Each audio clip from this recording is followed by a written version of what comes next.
News today India में आपका एक बार फिर स्वागत है। मैं फैज़ान अशरफ। इस वक्त हम मौजूद हैं उत्तर दिनाजपुर के ग्वालपोखर में और आप दर्शकों को हम बता दें इस वक्त जो हम लाइव आ रहे हैं न्यूज़ टुडे इंडिया के स्क्रीन पर, दरअसल आज का जो मौसम का जो मिजाज है उसको लेकर आए हैं।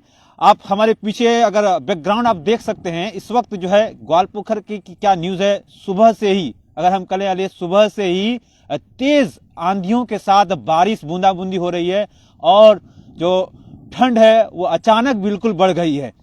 आप दर्शकों को हम बता दें और ये हवा इतनी तेज कि कई कच्चे मकान भी ध्वस्त हो चुके हैं। आज अगर हम ग्वालपोखर के अलग अलग अगर ग्राम पंचायत से हमारे पास जो अपडेट आए हम उसको लेकर आपके पास हाजिर हुए हैं।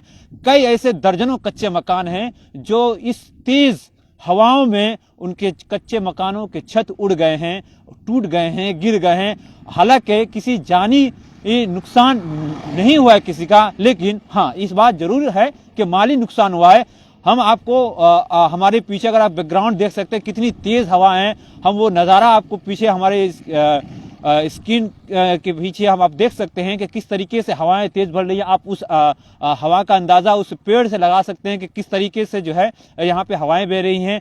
और ख़ास करके हमें जो जानकारी मिली है, कुछ फसलों को आज की जो बारिश हुई है उससे कुछ फसलों को फायदा हुआ है तो कुछ को नुकसान भी हुआ है। ये किसानों से हमने जब बात की तो ये हमें जानकारी मिली है, क्योंकि बहुत से ऐसे फसल है जिसको पानी की जरूरत थी। तो जिस तरीके से बारिश हुई है पूरे दिन भर आज, उस बारिश से हालांकि किसानों को के कुछ खेतों में फायदा हुआ है बारिश की वजह से, चाहे वो गेहूं का खेत हो, चाहे वो मक्का का खेत हो। तो इन खेतों में कहीं ना कहीं फायदा जरूर नजर आया। लेकिन जिस तरीके से तेज हवाएं थी, आंधी थी, एक तरह से हम कहें, लोगों के घर जिस तरीके से कच्चे मकान ध्वस्त हो चुके हैं, तो इससे साफ पता चलता है कि कहीं कहीं जो खेतों को नुकसान हुआ है और कहीं कहीं लोगों के घरों को भी नुकसान हुआ है। हम वो तस्वीर एक बार हमारे जो सहयोगी हमको दिखाने की कोशिश करेंगे कि हमारे पीछे का वो तस्वीर दिखाया जाए। बिल्कुल, और आप देख सकते हैं हम लोग इस वक्त जो खड़े हैं बिल्कुल एक खेत के पास खड़े हैं, जहां से हम वो लाइव तस्वीरें आपको हम दिखा रहे हैं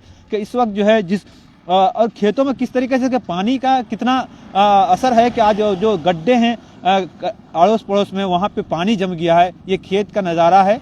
आप हवाओं का नज़ारा आप इस पेड़ से लगा सकते हैं कि किस तरीके से ठंडी हवाएं बह रही हैं।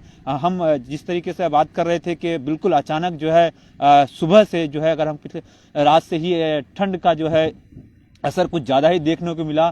तेज़ आंधियों के साथ सुबह से हवाएं चल रही हैं, बारिशें हो रही हैं। अगर हम कहें कहीं कहीं कुछ तेज़ बारिश हो रही है तो कहीं कम हल्की बारिश हुई है, लेकिन हवाओं का जो असर है उसका असर साफ तौर पर ग्वालपोखर में देखने को मिल रहा है। कहीं कच्चे मकान ध्वस्त हो चुके हैं। तो इस तरह का अपडेट अब तक जो हमारे पास था हम आपको दे रहे थे। हालांकि न्यूज़ टुडे इंडिया की तरफ से आपको सुबह ही ये बताया गया था कि आज दिन भर का जो मौसम है वो बिल्कुल ख़राब रहेगा। एक तरह से कहें कि आंधी तूफान के साथ अगर हम कहीं बारिश होगी। अभी हम आपको फिर बताना चाहेंगे कि फिर अभी जो है बारिश स्टार्ट हो चुकी है, बूंदाबूंदी बारिश शुरू हो चुकी है और इस बारिश में भी हम आपको अपडेट दे रहे हैं। लाइव वो तस्वीरें हम आपको दिखाने की कोशिश करें कि किस तरीके से कि ग्वालपोखर के अलग अलग हिस्सों में अगर कहें कि बारिश से जहां फसलों को फायदा हुआ है तो आंधी और तूफान से घरों को नुकसान हुआ है। तो इसी तरह से मौसम की जानकारी हम आपको देते रहेंगे। तब तक आप हमसे जुड़े रहिए। उत्तर दिनाजपुर जिले के ग्वालपोखर से मैं Faizan Ashraf, news today India.